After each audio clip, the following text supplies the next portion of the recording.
नमस्कार। आज की इस वीडियो में हम SCERT उत्तराखंड स्कॉलरशिप पोर्टल पर बीईओ लॉगिन तथा बीईओ डैशबोर्ड की कार्यप्रणाली को समझेंगे। इसके लिए सबसे पहले हम स्कॉलरशिप पोर्टल को एक्सेस कर लेते हैं।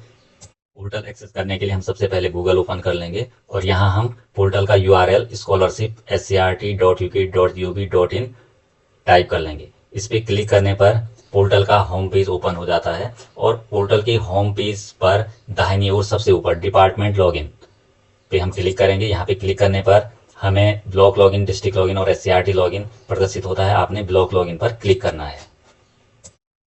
यहाँ आपको ब्लॉक की यूजर आईडी और ब्लॉक का डिफॉल्ट पासवर्ड एंटर करना है। ये दोनों लॉगिन आईडी और डिफॉल्ट पासवर्ड SCERT द्वारा बीईओ ऑफिस को उपलब्ध कराए जाएंगे।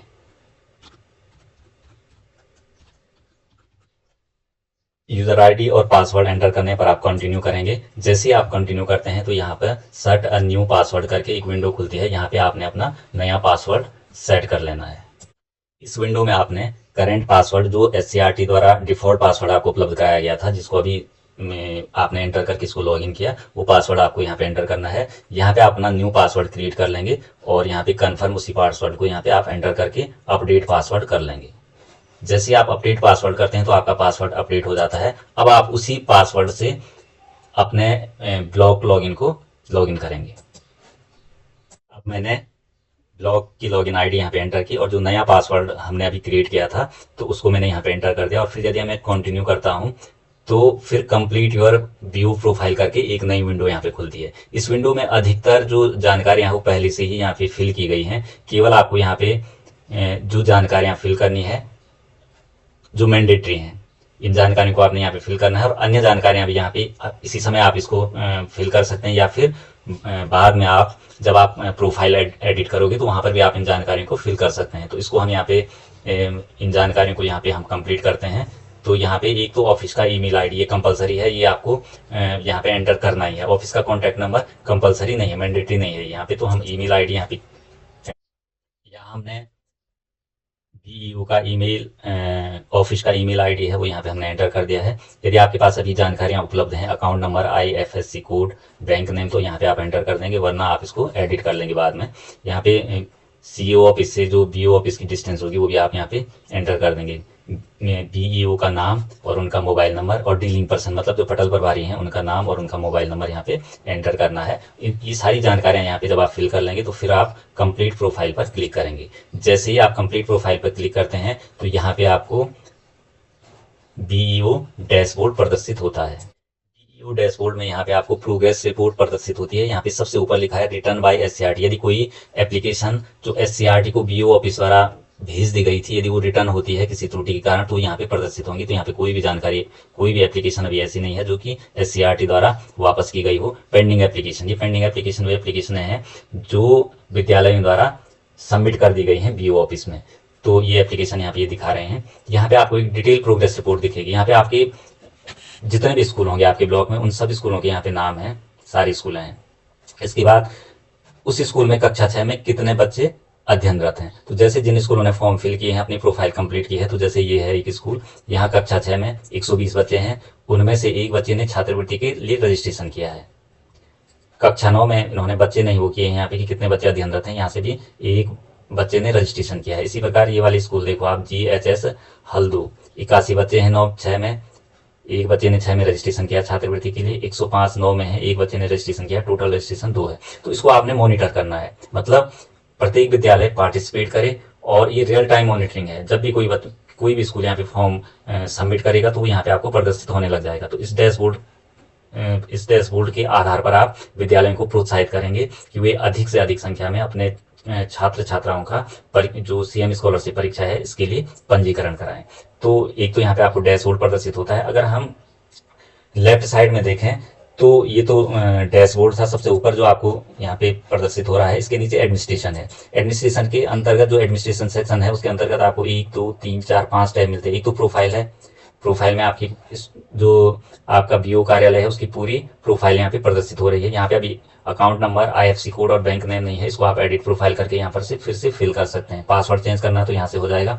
लिस्ट ऑफ स्कूल, ये बहुत महत्वपूर्ण है। यहाँ पे आपकी ब्लॉक की सारी स्कूलें प्रदर्शित होंगी। इन स्कूलों को आप यहाँ पर से फिल्टर भी कर सकते हैं कि डिपार्टमेंट ऑफ एजुकेशन जो गवर्नमेंट स्कूल हैं, गवर्नमेंट एडेड स्कूल हैं, लोकल बॉडी स्कूल हैं, तो इनको आप देख लेंगे कि कोई स्कूल आपके ब्लॉक का इसमें छूटा तो नहीं। अगर छूटा है तो उसकी जानकारी आप SCERT को देंगे। और ऐसा भी हो सकता है कि कोई स्कूल ऐसा इसमें आ गया हो जो प्राइवेट स्कूल हो या जिसको गवर्नमेंट से कोई ऐड न मिलती हो, तो वो स्कूल भी यहाँ पे नहीं आना चाहिए। यदि ऐसा है तो उसको रिमूव करने के लिए भी आप SCERT को सूचित करेंगे। अगला यहाँ पे है क्रिएट सेंटर। इस टैब की मदद से आप आगे जब आपको सेंटर बनाने होंगे तो यहाँ से आपको सेंटर आप यहाँ से क्रिएट कर पाएंगे। यह है एलोकेट सेंटर। इस टैब की मदद से आप जो सेंटर आप बनाएंगे उनको स्कूल आप आवंटित करेंगे। ये डेटा एंट्री है। डेटा एंट्री में आपको 3 डेटा एंट्री यहाँ पे होनी है। अपलोड एब्सेंटी ड्यूरिंग एग्जाम, जब जिस दिन एग्जाम हो रहा होगा उस दिन जो बच्चे एब्सेंट होंगे वो इसकी मदद से, इस टैब की मदद से आपको यहाँ पे उसको फिल करेंगे। अपलोड एब्सेंटी आफ्टर एग्जाम, जब एग्जाम आपका हो जाएगा उसके बाद जो एब्सेंटी जो सेंटर सुपरिटेंडेंट हैं वो BO कार्यालय में जमा करेंगे, तो उस एब्सेंटी को आपने यहाँ पे अपलोड करना है। और अपलोड सेंटर सुपरिटेंडेंट्स रिपोर्ट्स, जो सेंटर सुपरिटेंडेंट्स की रिपोर्ट्स होंगी वो प्रत्येक सेंटर BO कार्यालय में उपलब्ध कराएंगे और उनको इस टैब की मदद से आपने यहाँ पे अपलोड करना है।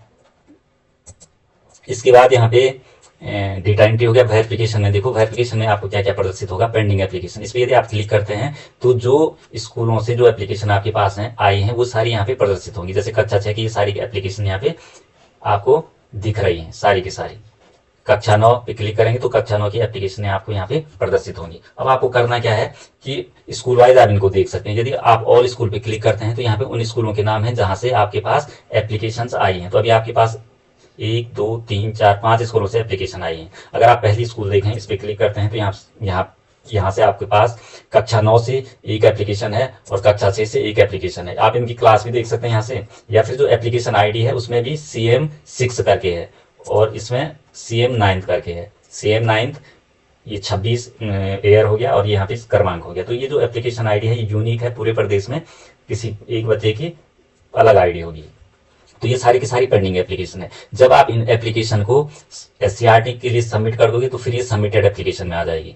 अगर SCERT किसी एप्लीकेशन को वापस करता है किसी त्रुटि के कारण तो वो आपके पास एप्लीकेशन रिटर्न बाय SCERT में आएगी। और जिस एप्लीकेशन को आप त्रुटि सुधारने के लिए BO ऑफ स्कूल को आप रिटर्न करोगे वो एप्लीकेशन रिटर्न टू स्कूल में आपको प्रदर्शित होगी। यहाँ पे ये कोई भी एप्लीकेशन अभी यहाँ नहीं है। जब SCERT सारी एप्लीकेशन को अप्रूव कर देगा तब आपके डाउनलोड जो टैब है इसके अंतर्गत आपको centre wise nominal roll, centre wise verification form और एडमिट कार्ड यहाँ से आप उनको डाउनलोड कर सकते हैं। सेंटर वाइज नॉमिनल रोल आप डाउनलोड करके प्रत्येक सेंटर को उपलब्ध कराएंगे। कक्षा 6 का अलग, कक्षा 9 का अलग, मतलब किसी एक सेंटर को आप 2 नॉमिनल रोल देंगे, एक 6 का होगा एक 9 का होगा। इसी प्रकार से वेरिफिकेशन फॉर्म एक 6 का एक 9 का। और एडमिट कार्ड वैसे आपको यहाँ पे डाउनलोड करने की आवश्यकता नहीं है क्योंकि ये हमने स्कूल को उपलब्ध कराया है। स्कूल के डैशबोर्ड पे एडमिट कार्ड डाउनलोड हो जाएंगे और वो बच्चों को वितरित कर देंगे। लेकिन फिर भी यदि कभी जरूरत पड़े तो आप यहाँ से एडमिट कार्ड भी यहाँ से डाउनलोड कर सकते हैं। और लास्ट में इसमें है रिपोर्ट टैब करके। तो रिपोर्ट में यदि आप देखेंगे तो रिपोर्ट में पहले तो वही है प्रोग्रेस रिपोर्ट, जो ये है इसको आप डाउनलोड भी कर सकते हैं। अप्रूव्ड एप्लीकेशन, जो एप्लीकेशन SCERT जब एप्लीकेशन को अप्रूव कर लेंगे तो अप्रूव एप्लीकेशन वाले सेक्शन में आपको दिखेंगी। एब्सेंटी ड्यूरिंग एग्जाम, जिस दिन एग्जाम हो रहा है उस दिन जो बच्चों की एब्सेंटी है वो इस वाले सेक्शन से आप देख सकते हैं। सेंटर सुपरिटेंडेंट रिपोर्ट, जो सेंटर सुपरिटेंडेंट रिपोर्ट आपने ऊपर अपलोड की थी वो रिपोर्ट्स आपको यहाँ पे प्रदर्शित होंगे। और लिस्ट ऑफ सेंटर, यहाँ पे आपको सेंटर की अभी कोई सेंटर क्रिएट नहीं है तो यहाँ पे जब सेंटर क्रिएट हो जाएंगे तो उनकी लिस्ट आपको यहाँ पे प्रदर्शित होंगी। और बाद में जब रिजल्ट आउट हो जाएगा तो इस सेक्शन में आपको रिजल्ट प्रदर्शित होगा। तो इस प्रकार से इस वीडियो में हमने कैसे आपको लॉगिन करना है, पासवर्ड रिसेट किस प्रकार से करना है, और जो डैशबोर्ड है आपका, जो डैशबोर्ड आपको प्रदर्शित हो रहा है उसमें जो अलग अलग टैब दिखाई दे रहे हैं इसके अंतर्गत आप किन किन चीज़ों की जानकारी इसमें प्राप्त होगी आपको, ये सारी चीज़ें आपको यहाँ पे मैंने समझाने की कोशिश की है। अगले वीडियो में हम ये देखेंगे कि कैसे हम यहाँ पे सेंटर क्रिएट करेंगे और जो एडमिनिस्ट्रेशन टैब है कि हमने सेंटर क्रिएट कैसे करने हैं और सेंटर एलोकेट कैसे करने हैं वो हम अगले वीडियो में समझेंगे। धन्यवाद।